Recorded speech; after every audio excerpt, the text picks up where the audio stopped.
أشهد أن لا إله إلا الله وحده لا شريك له ونشهد أن محمدا رسول الله لا نبي بعده. اللهم صل وسلم على رسولك الكريم محمد صلى الله عليه وسلم وعلى آله وعلى أصحابه وعلى من اتبعه بإحسان إلى يوم الدين. عباد الله، أوصيكم ونفسي بتقوى الله فقد فاز المتقون. قال الله عز وجل في القرآن العظيم المبين وصية لنا جميعا بهذه الخطبة القصيرة. أعوذ بالله من الشيطان الرجيم. بسم الله الرحمن الرحيم. وابتغي فيما آتاك الله الدار الآخرة ولا تنس نصيبك من الدنيا وأحسن كما أحسن الله إليك ولا تبغ الفساد في الأرض إن الله لا يحب المفسدين. صدق الله العظيم. Sidang jemaah Jumat yang dirahmati Allah, dalam ayat yang kita bacakan tadi, yaitu firman Allah Subhanahu wa Ta'ala dalam surat Al-Qasas ayat 77, yang mungkin insya Allah walhamdulillah kita semua hampir mengenal ayat ini. Kita melihat ayat ini masyhur di kalangan kita, namun perlu pendalaman makna agar kita betul-betul paham kandungan apa yang terdapat dalam ayat ini. Sidang jemaah yang dirahmati Allah, pada ayat ini terdapat beberapa perintah dan juga terdapat larangan Allah Subhanahu wa Ta'ala. Perintah yang pertama adalah Allah Subhanahu wa Ta'ala berfirman, "Wabtaghi fima ataka Allahu daral akhirah." Kata Allah dalam firman-Nya ini, bernafsulah kamu, wabtaghi, berjuanglah kamu sungguh-sungguh untuk mencari janji-janji Allah di apa yang ada di dunia, di akhirat nantinya, di darul akhirah. Wabtaghi fima ataka Allahu daral akhirah. Maka kalimat wabtaghi adalah bentuk sebuah ambisi, sebuah keinginan yang kuat, kesungguhan yang tidak terbendung, keinginan yang menggebu-gebu. Sidang jemaah yang dirahmati Allah, maka Allah mengatakan dalam ayat ini, memerintahkan kita agar semangat kita untuk mendapatkan keuntungan di akhirat itu dengan semangat yang menggebu-gebu, dengan ambisi yang kuat, sehingga seolah tidak terbendung, siap menerima panggilan Allah dan siap memenuhi permintaan Allah terhadap diri kita. Wabtaghi fima ataka Allahu daral akhirah. Artinya apa? Berambisilah kamu untuk mengejar keuntungan darul akhirat yang telah dijanjikan oleh Allah Subhanahu wa Ta'ala. Pasangan berikutnya, wala tansa nasibaka minad dunya. Tetapi kata Allah, jangan pula kamu lupakan nasibaka minad dunya, keperluan kamu di dunia. Hamba Allah yang dirahmati Allah, di sini ada dua perbandingan kata. Kata yang pertama, untuk akhirat diperintahkan bernafsu, sedangkan untuk dunia jangan lupakan kebutuhan. Artinya, sedang jemaah yang dirahmati Allah, manajemen ambisi dalam Islam adalah ambisi untuk keuntungan akhirat. Untuk akhirat kita mesti bersemangat. Untuk akhirat kita harus siap mengorbankan apa saja. Untuk akhirat kita tidak ragu-ragu memberikan pengorbanan setinggi nyawa pun seapatannya. Untuk itu sidang jemaah yang dirahmati Allah, sedangkan untuk dunia kata Allah, wala tansa nasibaka, tapi jangan pula kamu lupakan keperluan kamu di dunia. Namun yang terjadi, umumnya kaum muslimin hari ini bernafsu untuk dunia, berambisi untuk dunia dan akhirat dengan sisa-sisa waktunya, akhirat untuk dengan sisa-sisa umurnya, akhirat dengan sisa-sisa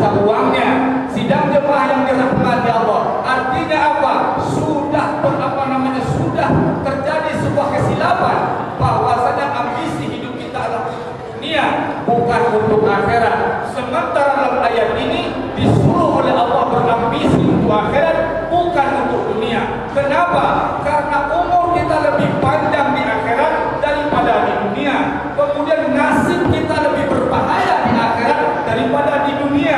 Sidang jemaah yang dirahmati Allah, Rasul mengatakan orang yang ada di dunia ini kun abil sabil, jadilah kamu sebagai seorang pengembara, seorang perantau saja, pengembara yang selalu berjalan menapaki mengisi waktu, mengisi ruang, menapaki jalan tanpa henti, tanpa istirahat. Artinya apa? Untuk mendapatkan suatu tempat nanti yang dijanjikan oleh Allah Subhanahu wa taala. Kun abil sabil, jadilah kamu sebagai seorang pengembara. Dunia ini hanya alam perantauan kaum muslimin yang dirahmati Allah. Untuk itu sidang jemaah yang dirahmati Allah, kita kembalikan prinsip kita kembalikan konsep hidup kita sesuai dengan Al-Quran. Wabtaghi fima ataka Allahu daral akhirah, bernafsu untuk akhirat, berambisi untuk di akhirat. Kita juga di rumah di dunia ingin rumah yang cantik, pikirkan rumah yang cantik di surga. Kita ingin kemewahan di dunia, ingat kemewahan di akhirat lebih hebat daripada di dunia. Dunia dibanding akhirat, kata Rasulullah SAW, hanya satu sayap nyamuk saja. Hamba Allah yang dirahmati Allah, Al-Quran mengingatkan dunia ini mata'un qalilun, hanya kesenangan yang sangat sedikit. Sementara sidang jemaah di akhirat adalah kesenangan yang abadi, yang di sana kita penuh dengan kemuliaan yang diberikan oleh Allah Subhanahu wa taala. Betapa banyak orang yang senang di dunia kemudian melarat di akhirat. Hamba Allah yang dirahmati Allah, saya ingin sampaikan kepada sidang jemaah betapa hebat dahsyatnya alam akhirat, yaitu sidang jemaah nanti oleh Allah Subhanahu wa taala berdasarkan keterangan hadis kursi, nanti diambil oleh Allah orang yang tersenang di dunia, orang yang hidupnya paling mewah, paling senang, tidak pernah merasakan kesusahan sedikit pun. Diambil orang ini oleh Allah, dicelupkan ke dalam neraka sejenak, dicelupkan saja ke dalam neraka, kemudian dikeluarkan kembali.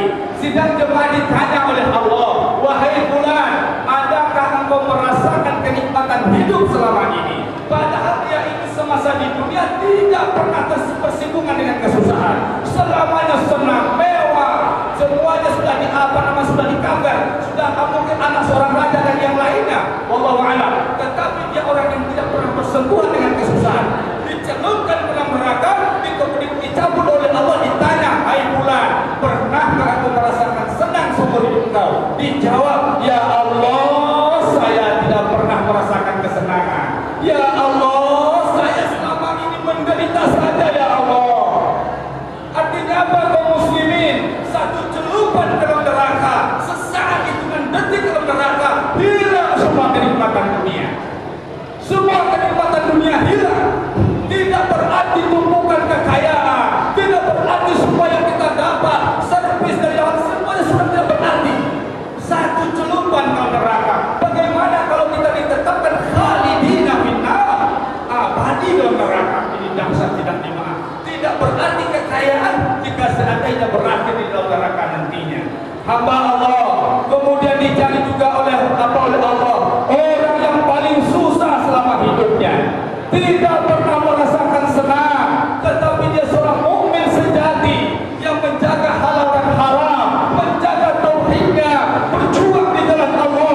Dia penuh kesusahan, mungkin semasa hidupnya penuh dengan penjara dan segala macamnya karena keimanannya mungkin ada tuduhan teroris dan yang lainnya. Wallahu a'lam. Dicari mukmin sejati yang paling susah oleh Allah, dicelupkan sesaat ke dalam surga, dikembalikan ke dikeluarkan oleh Allah, ditanya, hai fulan, pernahkah engkau merasa susah selama hidup kamu?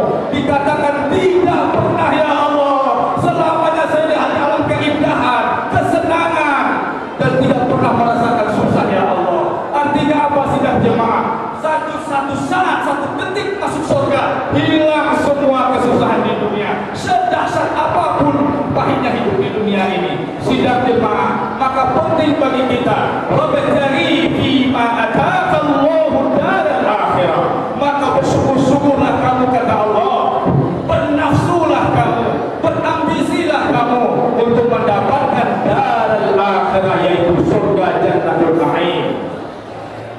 sidang jemaah.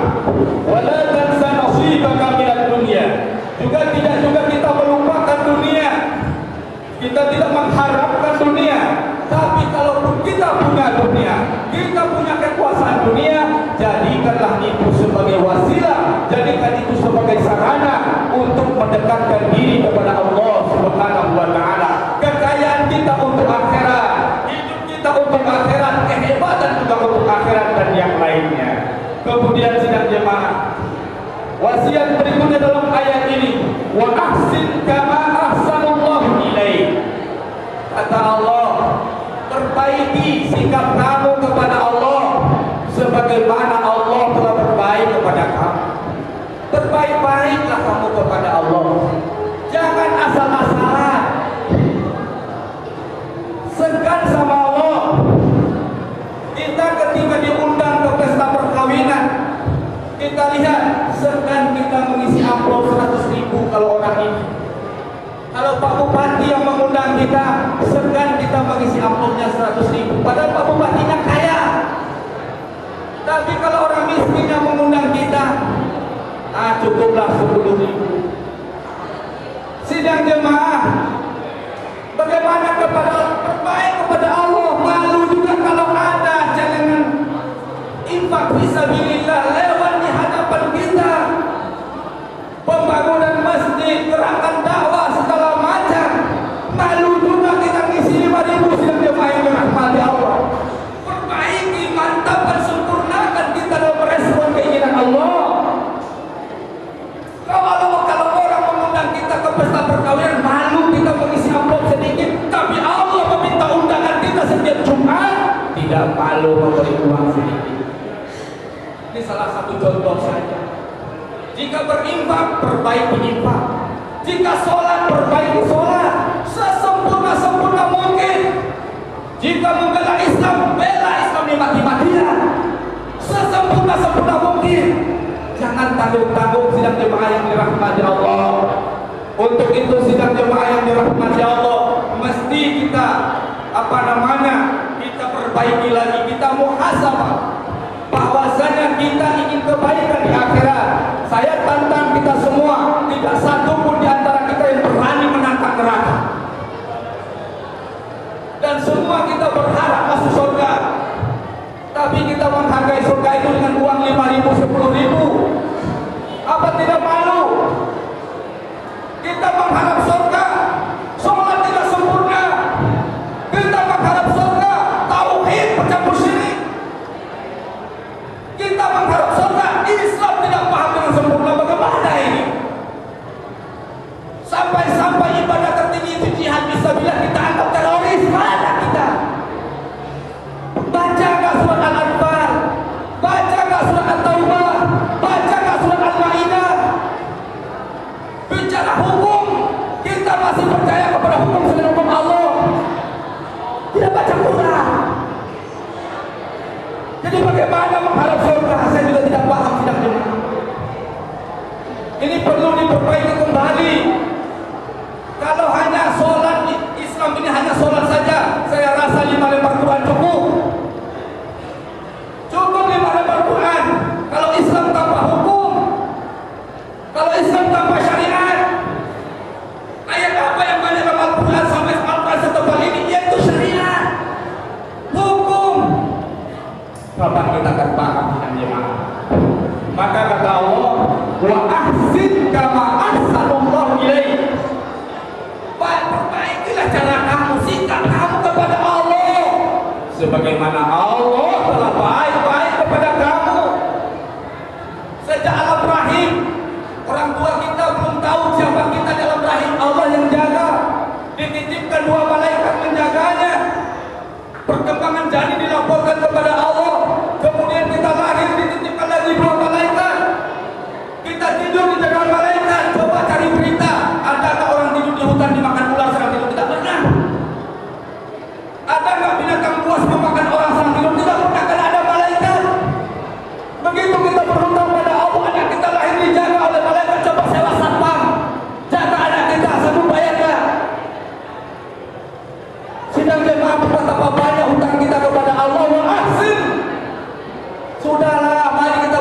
kepada Allah, perbaiki sikap kita 100% kepada Allah, 100%.